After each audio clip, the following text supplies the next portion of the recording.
वालेकुम आज अस्सलाम। मुझे जिस मौजू पर लफ्ज़ करने का मौका मिला है वो है यौम आज़ादी पाकिस्तान। मिली नहीं अरसे पाक हमें तोहफे में, मिली नहीं अरसे पाक हमें तोहफे में, जो लालते बुझे फिर चराग जला के फिर माथे जले फिर हमें जुम्मन मिला। यौम आज़ादी पाकिस्तान हर साल 14 अगस्त को पाकिस्तान में आज़ादी के दिन की निस्बत से मनाया जाता है। ये वो दिन है जब पाकिस्तान 1947 को तवील हिंदुस्तान की गुलामी से आज़ाद हुआ।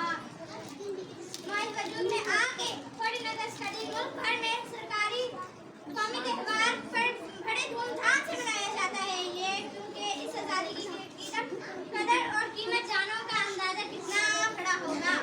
खुदा करे वो बहार आए जो कर्ज सारे उतारे, खुदा करे वो बहार आए जो कर्ज सारे उतारे।